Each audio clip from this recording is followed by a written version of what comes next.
우리 삼사여선교회 특송 감사합니다. 이렇게 쭉 서서 특송으로 영광 돌리시는 모습을 보니까 너무 좋아요. 너무 좋아요.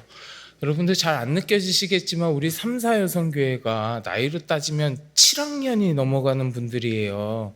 겉모습만 보면 여기가 3사인지 13, 14인지 헷갈리시죠? 네, 근데 주민등록상 7학년이 넘어가시는 분들인데 제가 오늘 설교 제목이 하나님을 선택하라거든요. 하나님을 선택하라. 오늘 예배, 이 헌신 예배를 주관하시는 우리 삼사여선교의 모습을 보면서 이분들이 우리들에게 자신의 평생의 삶을 통하여 그리고 오늘 이 헌신 예배를 준비하고 또 특송하시는 그러한 모습을 통하여서 하나님을 선택하는 삶이 무엇인지 보여주고 계시구나, 이런 생각이 들었습니다. 앞으로도 우리 삼사여선교회 늘 우리 많은 다음 세대들에게, 우리 교인들에게 하나님을 선택하는 믿음의 본을 보여주시는 우리 삼사여선교회 되시길 주의 이름으로 축복합니다. 우리 삼사여선교회를 위하여 박수 한번 하겠습니다. 고맙습니다. 자, 우리 같이 인사 나누겠습니다. 기도와 예배와 말씀이 답입니다. 사랑하고 축복합니다. 아멘. 여러분, 숭실학교라고 들어보셨어요? 숭실학교? 이 학교가 숭실중학교, 숭실고등학교, 숭실대학교 이렇게 구성되어 있는 아주 큰 학교입니다. 아주 크고 명문인 학교예요. 이 학교가 1897년에 개교한 학교입니다. 우리 교회보다도 더 빨라요. 우리 교회보다도 더 빨라요. 1897년에 미국에서 들어온 베어드 선교사라는 선교사에 의해서 설립된 학교고요. 지금까지 그 기독교 정신 위에서 학교를 운영하고 있는 기독교 미션 스쿨입니다. 아주 훌륭한 사람들도 많이 배출했어요. 무슨 정계라든지 재계라든지 음악계, 법조계에 비롯해서 걸쭉한 인물들이 아주 많이 나왔습니다.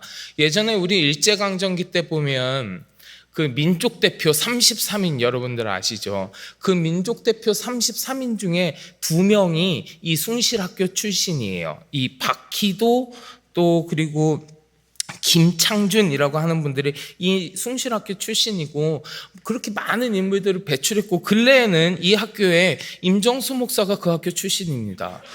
네, 제가 나온 학교예요. 얼마나 훌륭한 학교인지 모르겠어요.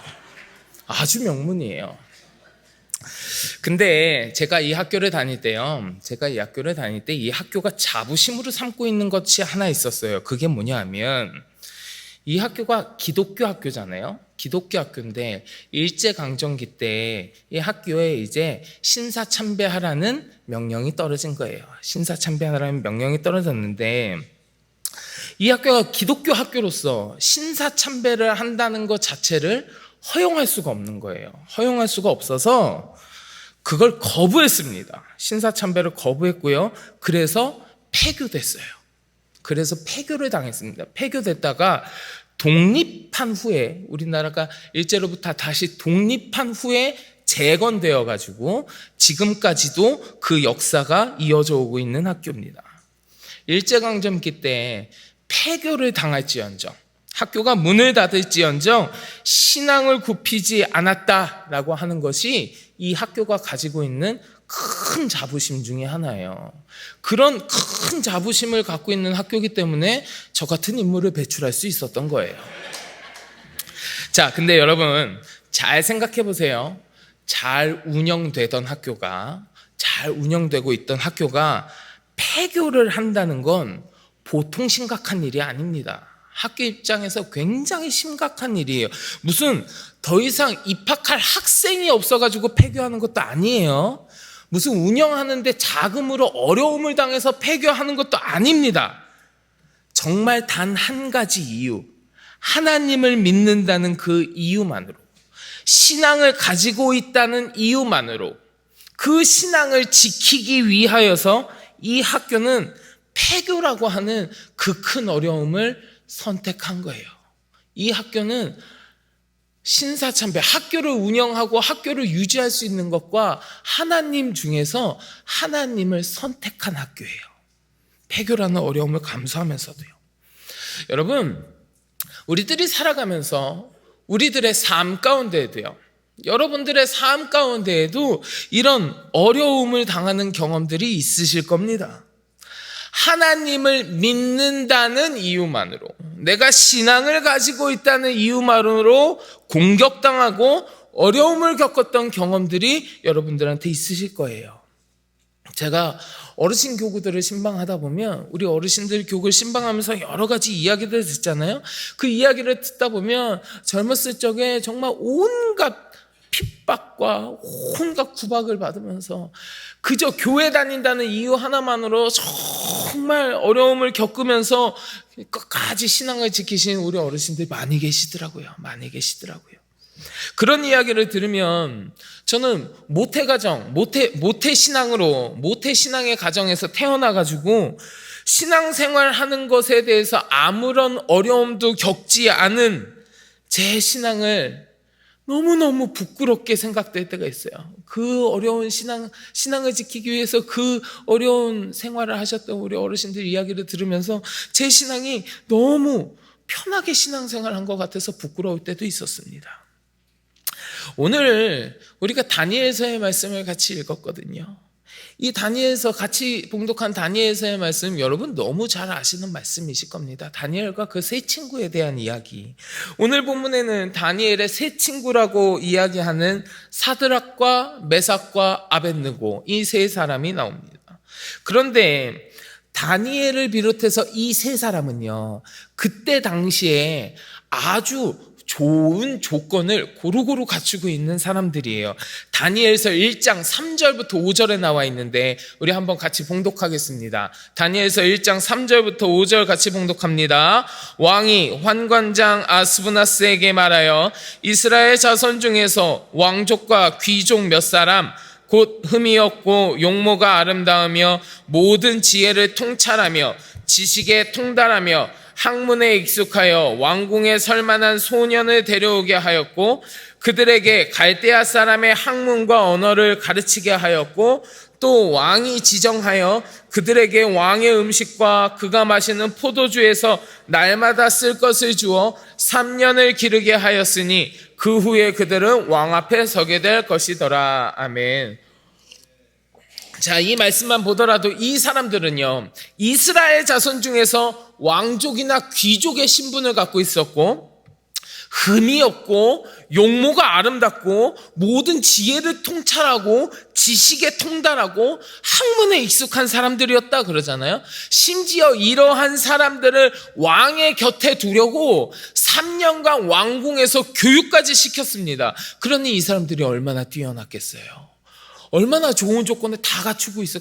흔히 얘기해서 머리 좋고 잘생긴 애들, 머리 좋고 잘생긴데 출신도 좋은 애들, 그런 애들이 이 사람들이라고요. 근데 그 사람들이 그렇게 뛰어나다는 것을 다시 한번 성경에서 이야기합니다. 다니엘서 1장 19절에서 20절이요. 우리 같이 봉독합니다. 왕이 그들과 말하며 보매 무리 중에 다니엘과 하나냐와 미사엘과 아사랴와 같은 자가 없으므로 그들은 왕 앞에 서게 하고 왕이 그들에게 모든 일을 묻는 중에 그 지혜와 총명이 온 나라 박수와 술객보다 10배나 나은 줄을 아니라. 아멘. 자, 여기서 하나냐와 미사엘과 아사랴가 원래 오늘 본문에 나오는 다니엘의 세 친구 사드락과 메삭과 아벳느고의 옛 이름입니다. 같은 사람이에요. 이렇게 다니엘과 세 친구가요, 신분 좋지, 흠 없지, 용모 빼어나지, 지혜롭고 지식도 넘치니 느부갓네살 왕이 이 사람들을 보면서 너희들이 전국에 있는 모든 마술사, 주술가 이런 사람보다 10배는 뛰어난 사람들이구나, 이렇게 이야기하는 겁니다. 그런데 그런 와중에 사건이 하나 터집니다. 사건이 하나 터져요. 그게 뭐냐? 느부갓네살 왕이 꿈을 한 가지 꿔요. 꿈을 꾸는데 그 꿈이 무엇을 뜻하는지 영 모르겠는 거예요. 아주 답답한 거예요. 그래서 점성가들한테 내 꿈을 해몽하라고, 내 꿈이 무슨 뜻인지 너희 얘기하라고 했는데 아무도 못하는 거예요. 아무도 그걸 해석하지 못합니다. 근데 그 와중에 이 느부갓네살 왕의 꿈을 딱 한 사람이 해석합니다. 해몽해요. 그게 누구냐? 그게 다니엘이에요. 다니엘이 하나님께서 주신 지혜로 말미암아 하나님이 알려주셔서 이 느부갓네살 왕의 꿈을 해몽합니다. 그래서 왕의 신임을 듬뿍 얻어요. 왕의 신임을 듬뿍 얻어갖고 느부갓네살 왕이 다니엘과 그 세 친구를 세워줍니다. 바벨론의 고위 관직에 앉혀요. 다니엘서 2장 48절과 49절이요. 우리 같이 봉독합니다. 왕이 이에 다니엘을 높여 귀한 선물을 많이 주며 그를 세워 바벨론 온 지방을 다스리게 하며 또 바벨론 모든 지혜자의 어른을 삼았으며 왕이 또 다니엘의 요구대로 사드락과 메삭과 아벳느고를 세워 바벨론 지방의 일을 다스리게 하였고 다니엘은 왕궁에 있었더라. 아멘. 자, 이 다니엘과 세 친구는요, 정확히 따져보면 포로된 백성들 중에 한 명이에요. 포로 신분이라고요. 사실은 바벨론에 포로된 사람들 중에 하나인데 이 포로들이 너무 지혜롭고 너무 잘난 거예요. 왕의 신임도 없고 교육도 없고 심지어 바벨론의 관리로 임명이 됐잖아요. 높은 관직을 맡았잖아요. 그러니까 이 사람들을 보면서, 다니엘과 이 세 친구들을 보면서 시기 질투하는 사람들 당연히 있었을 거예요. 당연히 있었을 거예요. 시기하는 무리들이 있었을 겁니다. 사실 성경에서도요, 하나님의 뜻대로 열심히 살고자 힘쓰는 경건한 자들, 하나님께서 세워주시는 자들, 그런 사람들에게 오히려 더 세상 사람들이 시기하고 핍박한다, 오히려 더 공격이 있을 것이다 라는 말씀이 있잖아요. 디모데후서 3장 12절 말씀 한번 보실래요? 디모데후서 3장 12절 말씀이요, 같이 봉독합니다. 무릇 그리스도 예수 안에서 경건하게 살고자 하는 자는 박해를 받으리라. 아멘. 더 경건하게, 더 하나님의 말씀대로 살고자 하는 자에게 세상에 박해가 따른다니까요. 이 다니엘과 세 친구에게도 그렇게 시기하는 자들이 있었을 거라고요. 분명히 있었을 거예요. 그러던 차에 여기서 무슨 일이 일어나느냐? 금신상 숭배 사건이 여기서 터집니다. 금신상 숭배. 이게 뭐냐 하면 느부갓네살 왕이 꿈에 거대한 신상이 나왔는데 그 신상의 머리가 순금으로 되어 있었거든요.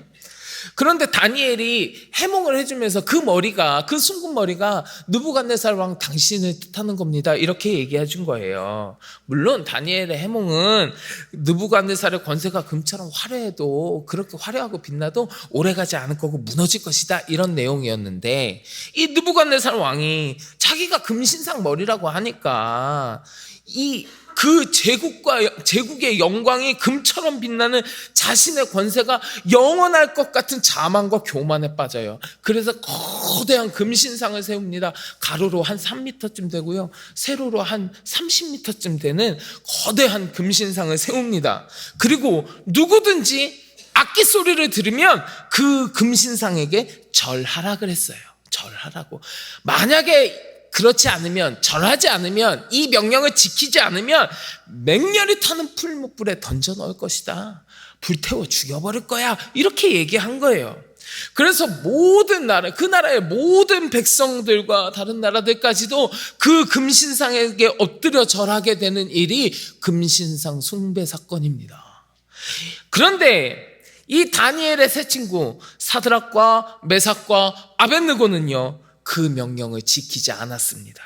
금신상에게 절하지 않았어요. 절하지 않았다고요. 그러니까 이들을 시기하던 사람들이 어떻게 했겠어요? 느부갓네살 왕한테 쪼르륵 달려가서 일르는 거예요. 오늘 보면 12절입니다. 우리 같이 봉독하겠습니다. 이제 몇 유다 사람 사드락과 메삭과 아벳느고는 왕이 세워 바벨론 지방을 다스리게 하신 자이거늘 왕의 심들을 섬기지 아니하며 왕이 세우신 금신상에게 절하지 아니하나이다. 아멘. 왕이시여, 쟤네들 왕이 금신상에게 절하라고 했는데 그거 안 들었어요. 쟤네 절 안 했어요 하고 쪼르륵 달려가서 일러 바친 거예요. 그러니까 이 이야기를 들은 느부갓네살 왕이 화가 납니다. 화가 나죠. 누구든지 자신이 세운 그 금신상에 절하지 않으면 풀무불에 던져 넣겠다고 공포했는데 그 말을 무시하니까, 안 지키니까 화가 나지요. 고대 시대 때요, 제국의 왕의 명령을 거역했다? 왕의 명령을 듣지 않았다? 그건 이유를 불문하고 사형에 처해지는 이야기예요. 그래서 이 세 사람을 왕이 잡아와요. 근데 이 세 사람이 어떤 사람들입니까? 너무 뛰어난 자들이잖아요. 왕이 관리직을 맡길 만큼 총애하는 사람들이잖아요. 그러니까 느부갓네살 왕이 죽지 않을 수 있는 기회를 한 번 더 줍니다. 야, 너희들 절해. 절해. 그러면 살려줄게. 안 하면 죽어. 안 하면 죽어. 지금 그냥 한번 절해. 그러면 내가 살려줄게. 이렇게 설득하는 거예요. 그런데 만약에 끝까지 절 안 하고 너희 그렇게 고집하면 능히 내 손에서 너희를 건져낼 신이 없을 거야. 경고합니다. 경고하면서 마지막 기회를 주는 거예요. 그게 오늘 본문 13절에서 15절입니다. 우리 같이 봉독하겠습니다.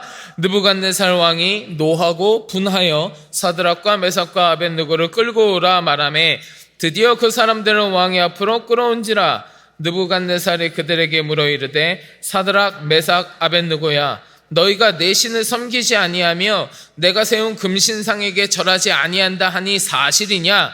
이제라도 너희가 준비하였다가 나팔과 피리와 수금과 사면금과 양금과 생황과 및 모든 악기 소리를 들을 때 내가 만든 신상 앞에 엎드려 절하면 좋거니와 너희가 만일 절하지 아니하면 즉시 너희를 맹렬히 타는 풀무불 가운데 던져 넣을 것이니 능히 너희를 내 손에서 건져낼 신이 누구이겠느냐 하니.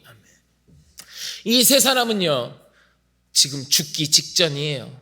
죽기 직전입니다. 그런데 왕이 마지막으로 기회를 주고 있는 겁니다. 시키는 대로 절하면 다른 모든 사람들이 하는 대로 절 한 번 하면 살 수 있어요. 살 수 있어요. 그 절하는 마음이 진짜든지 가짜든지 상관없어요. 그냥 눈 딱 감고 절 한 번 하고 내가 어쩔 수 없이 절했지만 그래도 나는 하나님 믿는 사람이야 라고 말해도 아마 사람들이 다 이해해 줄지도 몰라요. 그런데 이들은 그렇게 하지 않아요. 그렇게 하지 않습니다. 왕이 마지막 기회를 주고 있지만 금신상 앞에 절하지 않습니다. 그리고 오히려 당당하게 왕한테 말합니다. 오늘 본문 17절이요. 우리 같이 봉독하겠습니다. 왕이여 우리가 섬기는 하나님이 계시다면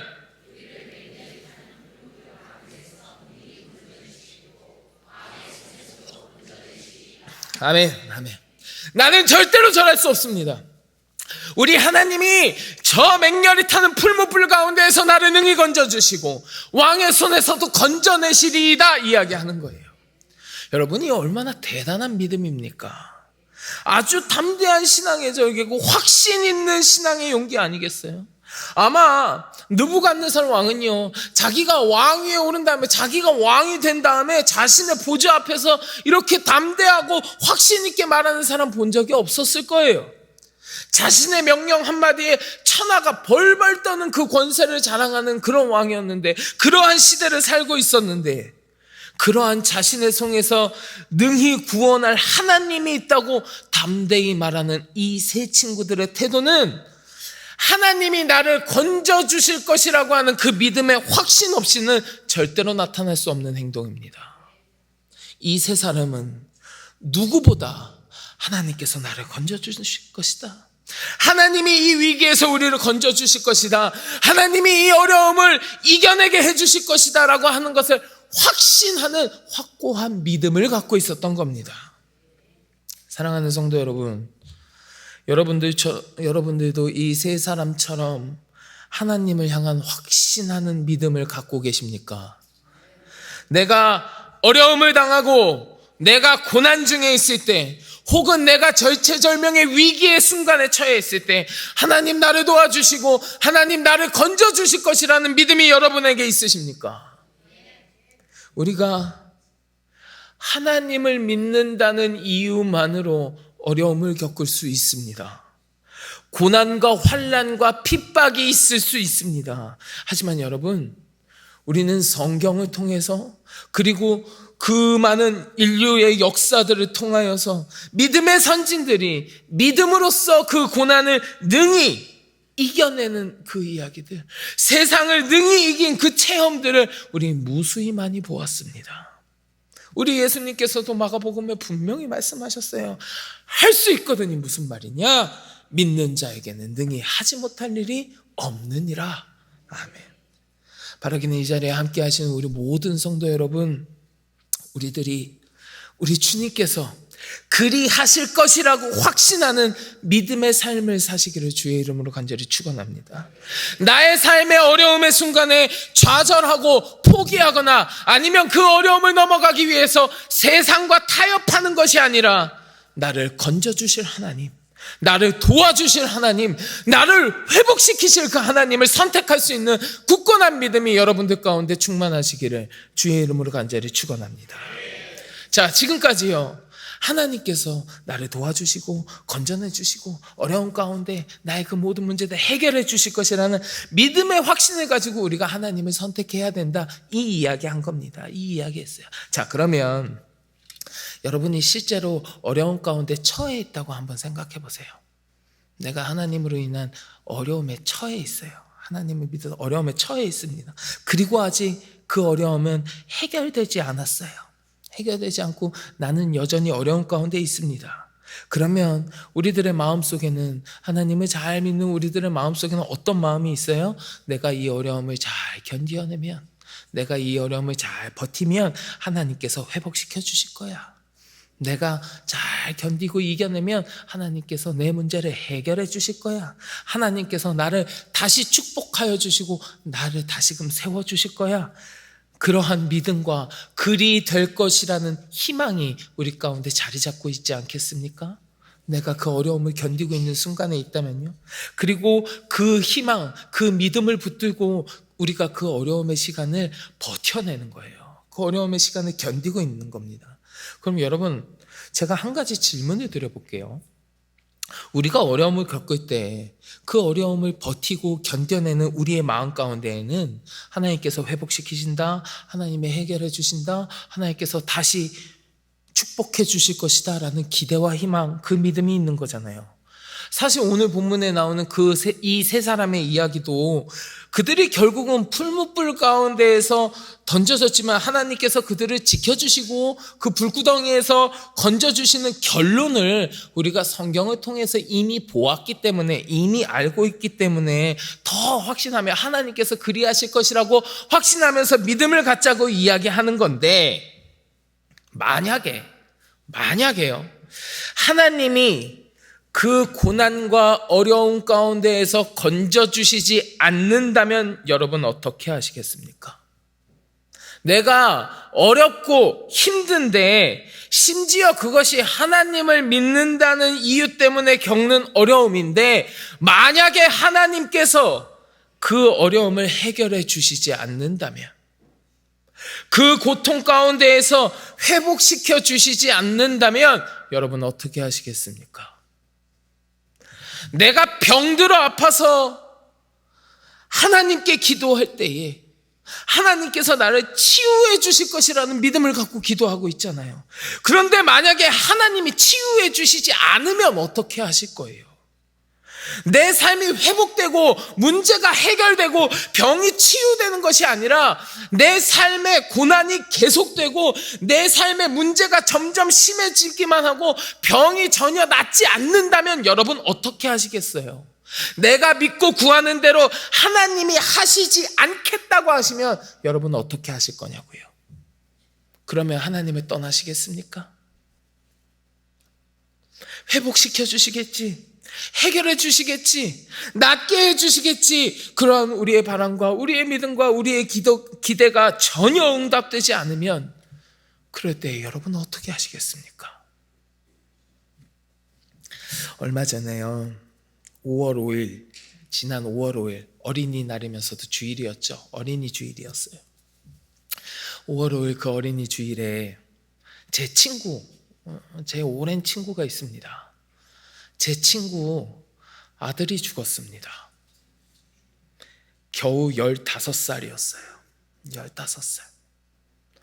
태어날 때부터요, 희귀 질환을 가지고 태어났어요. 태어나서 15살이 될 때까지 큰 수술을 6번이나 받았습니다. 희귀 질환을 앓고 있어서 15살인데 7, 8살하고 비슷해요. 키가 잘 자라지 않아요. 그럼에도 불구하고 제 친구는요, 이 아들을 정말 최선을 다해서 사랑으로 키웠습니다. 첫 걸음마도요, 5살이 넘어서 첫 걸음마를 뗐어요. 첫 걸음마를.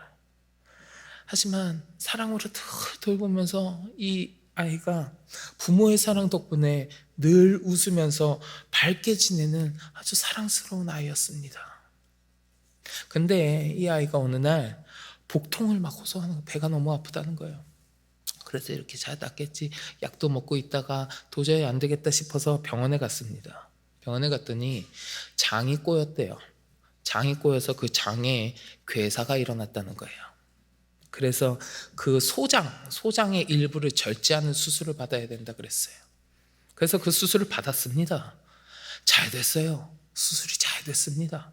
의사가 수술이 잘 됐다 그러는데요. 근데 수술 받고 얼마 후에 폐혈증이 찾아왔어요. 장을 절제하는 그 수술은 잘 됐는데 생각지도 않은 그 폐혈증이 찾아오면서 이 아이의 생명이 위독해졌습니다. 심지어 의사가 제 친구한테 사망률, 죽을 확률이 90%가 넘습니다. 그러니 병원에 머무시면서 임종을 준비하세요라고 이야기했어요. 그리고 그 상태로 이 아이가 중환자실에서 한 달을 있었습니다. 중환자실에서 한 달을 있었어요. 중환자실에 누워있는 동안 혈압이 계속 막 떨어지는 거예요. 혈압이 떨어지니까 혈압을 올리기 위해서 승합제라는 걸 계속 맞았습니다. 승합제를 맞았는데 이 승합제를 맞으니까 그 부작용으로 인해서 발끝에서부터 이 아이의 몸이 점점 괴사가 되는 거예요. 발끝에서부터 점점. 제 친구는 한 달 동안 중환자실에서 자기 아들이 인공호흡기에 의존해서 투석을 받으면서 발끝에서부터 몸이 괴사되어서 무릎 위까지 몸의 색깔이 변해가고 폐렴까지 겹쳐서 죽을 고비를 넘기는 것을 한 달 동안 두 눈으로 지켜봤습니다. 그런데 그렇게 그 아들의 아픔을 지켜보고 있던 제 친구가 갑작스레 가슴에 통증을 느끼는 거예요. 그래서 검사를 받았더니 당신 심장으로 가는 관상동맥의 일부분이 90% 이상이 막혔습니다. 당장 내 시술하지 않으면 당신도 죽어요 라고 이야기를 듣고 아들을 중환자실에 눕혀놓고 그 스텐트 시술을 같이 받고 병원 침대에 같이 누워버렸어요. 그러한 어려움의 상황이 제 친구의 가정에 계속해서 일어나고 있었습니다. 그리고 일주일 정도 시간이 지난 다음에 제 친구는 어느 정도 회복됐습니다. 제 친구는 회복되었지만 그 아들은 여전히 중환자실에 누워 있었고 그 상태는 점점 더 악화돼 갔습니다. 그리고 그렇게 힘겨운 시간을 보냈던 제 친구가 연락해 왔어요. 정수야, 더 이상 내가 우리 아들을 위해서 할 수 있는 게 아무것도 없다. 내가 할 수 있는 게 아무것도 없어. 이제 나에게 남은 게 기도밖에 없다. 기도 외에는 내가 할 수 있는 게 아무것도 없어. 정수야, 우리 아들을 위해서 한 번만 더 기도해다오. 우리 아들을 위해서 기도해다오. 그 즉시 그 전에도 그 아들이 아프다는 소식을 듣고 기도하고 있었지만 그 연락을 받으면서 그 즉시 우리 전도폭발 훈련팀하고 그 기도 제목을 같이 나눴습니다. 그리고 우리 수십 명의 전도폭발팀이 그 친구를 위해서 같이 기도했어요. 어디 우리 교회에서만 했겠습니까? 제 친구가 다니던 교회, 그 부모님이 다니시는 교회, 많은 사람들이 이 아이를 위해서 정말 전심전력으로 기도했을 겁니다. 제가 눈으로 같이 본 우리 전도 폭발팀만 해도 수십 명이 같이 간절히 기도했거든요. 제 친구는 얼마나 간절히 기도했겠습니까? 하나님 제발 살려만 달라고, 하나님 그 목숨만 살려달라고 애간장을 녹이면서 기도했을 거예요. 얼마나 간절하게 기도했겠습니까?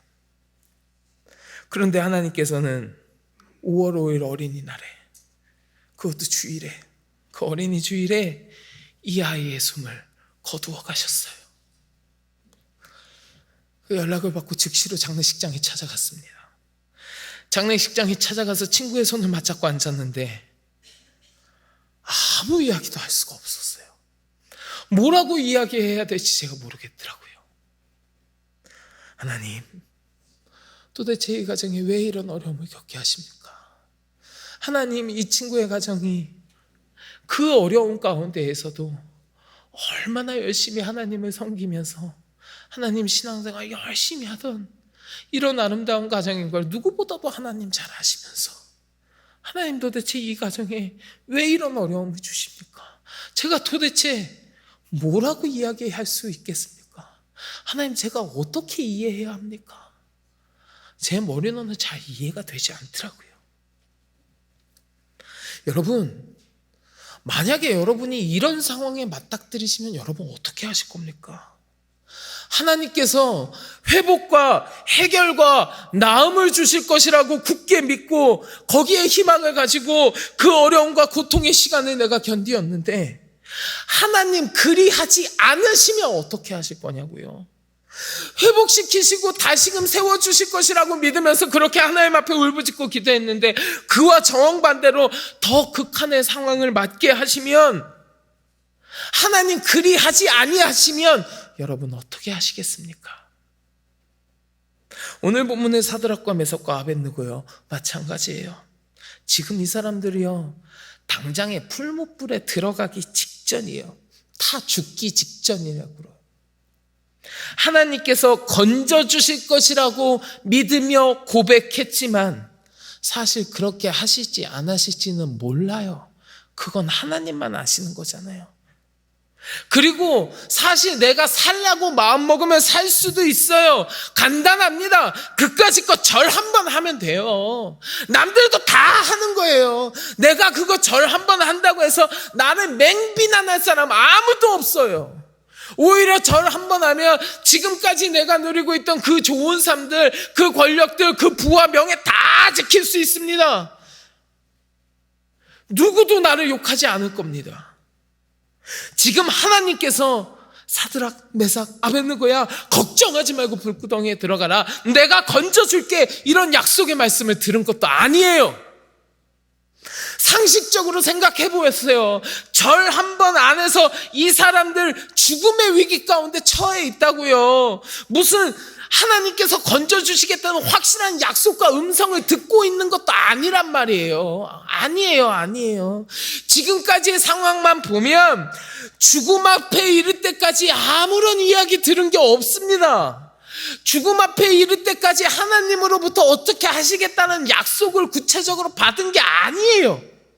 위기가 점점 고조되었고요. 이제 정말 죽을 일만 남았어요. 불타 죽을 일만 남았다고요. 우리가 성경을 통하여 이 사람들이 어떻게 됐는지 그 결과를 알고 있으니까 그렇지, 지금 이 사람들이 처한 상황, 그 상황 속에서는 내가 건진받는다는 결론을 알고 있지 않잖아요. 하나님께서 나를 건져주실 것이다라고 하는 믿음을 고백하기는 했지만 현실의 상황은요, 고난과 위기가 점점 고조되고 이제 죽는 것만 남은 거예요. 그 무엇 하나 좋아지는 상황이 보이지 않고요, 그 어느 것 하나도 희망적으로 변한 것이 없습니다. 그런데 이런 상황 가운데에서 이들이 다시 고백해요. 오늘 본문 18절입니다. 18절 말씀 같이 봉독합니다. 그렇게 하지 아니하실지라도 왕이여, 우리가 왕의 신들을 섬기지도 아니하고 왕이 세우신 금신상에게 절하지도 아니할 줄을 아옵소서. 아멘. 이 세 사람은 불구덩이에 들어가서 타 죽는 일만 남은 그 상황 가운데에서 이야기하고 있습니다. 만일 하나님이 나를 건져주시지 아니하실지라도, 그렇게 하지 아니하실지라도, 비록 내가 저 불구덩이에 들어가서 타 죽는다 할지라도 나는 당신과 금신상 앞에 절하지 않겠습니다. 현실적으로요, 그들의 눈앞에 살아날 미래가 약속되어 있는 거 아닙니다. 오히려 거기 들어가서 타서 죽겠구나, 이게 상식적이고 이제 당연히 할 수 있는 모든 생각이 전부일 거예요. 그러면 절 한 번 하면 살아날 수 있는 길이 뻔히 있는데도 그들은 끝까지 내가 타 죽는다 하더라도 믿음을 지키겠습니다. 나를 회복시켜 주실 것을 기대하면서, 나를 건져 주실 것을 기대하면서 내가 이 어려움을 참는 것이 아니라, 그리하지 아니하실지라도 상관없습니다. 설령 내가 다 죽는다 하더라도 나는 하나님을 향한 나의 믿음을 지키겠습니다. 주님 그리하지 아니하실지라도 나는 나의 믿음을 놓지 않겠습니다. 설령 나의 이 고난과 나의 어려움의 끝이 하나님께서 역사하셔서 복이 충만하고 은혜가 충만한 그러한 승리의 길이 아니고 오히려 내가 죽음을 맞이하는 그러한 미래라고 할지라도, 나의 끝이 그리 된다 할지라도 나는 믿음을 놓지 않겠습니다. 나는 하나님께서 나에게 주실 것이라고 내가 기대하고 있는 그 좋은 미래를 선택하는 것이 아니라 그리하지 아니하신다 하더라도 언제나 하나님을 선택하겠습니다가 이 세 사람의 최종적인 믿음의 고백이라고요. 여러분, 사실 이것이 가장 올바른, 가장 좋은 믿음의 고백 아니겠습니까? 비록 내 생각과는 다를지언정, 내가 맞이하는 상황이 정말 나쁘다고 할지라도, 내 기대와 완전히 다르다고 할지라도 그것을 행하시는 우리 하나님은 의로우시고 옳은 분이시잖아요. 나에게 회복과 해결과 축복을 주셨으니 주님은 의로우십니다가 아니라 그렇게 하지 아니하실지라도 나는 하나님을 선택하겠습니다. 왜요? 그렇게 하지 아니하실지라도 하나님은 언제나 옳으시기 때문입니다. 욥기 34장 10절에 보면요, 욥이 이렇게 고백해요. 우리 같이 봉독해 볼까요? 그러므로 너희 총명한 자들아 내 말을 들으라. 전능자는 결코 불의를 행하지 아니하시고. 아멘. 시편 119편 137절에도 이렇게 기록되어 있습니다. 같이 봉독해 보겠습니다. 여호와여 주는 의로우시고 주의 판단은 옳으니이다. 아멘. 그리스도인의 삶은 내가 고난을 참고 견뎠더니 하나님께서 큰 축복으로 갚아주셨어요. 내가 십자가를 끝까지 졌더니 주님께서 나에게 성공을 주셨어요가 아니라 나는 어떠한 결과가 온다 할지라도 상관없이 언제나 주님을 택했어요라고 말할 수 있는 삶이어야 되지 않겠습니까? 저는요, 풀무불 가운데 떨어져 죽을지라도 오직 여호와만을 섬기겠다는 이 세 사람의 신앙 고백이야말로 하나님께서 가장 기뻐하시는 신앙의 고백이 아닐까 싶습니다. 우리 하나님을 세상의 것들보다, 세상에 있는 것들보다 우위에 모시면서 세상보다 하나님이 우위에 계시지 세상보다는 하나님을 더 섬겨야지라는 그 차원을 넘어서서 오직 하나님만을 섬기기 위해서 오직 하나님만을 바라보면서 이 세상의 그 어떠한 것도 심지어 자신의 생명조차도 아까워하지 않는 우리 하나님을 최우선에 두고 그 하나님을 선택하는, 설령 그 하나님이 그리하지 아니하실지라도 하나님을 선택할 수 있는 그 신앙이 얼마나 고결하고 위대한 신앙이지 다시금 생각해 봅니다. 예수님도 말씀하셨어요. 마태복음 22장 37절이요. 우리 같이 봉독하겠습니다. 예수께서 이르시되 내 마음을 다하고 목숨을 다하고 뜻을 다하여 주 너의 하나님을 사랑하라 하셨으니. 아멘. 방금 전에 아들을 먼저 보낸 제 친구 이야기를 해드렸는데, 그 친구가 아들을 보내고 나서, 그렇게 아들을 하나님의 품에 보내고 나서 그 부부가 이런 글을 썼습니다.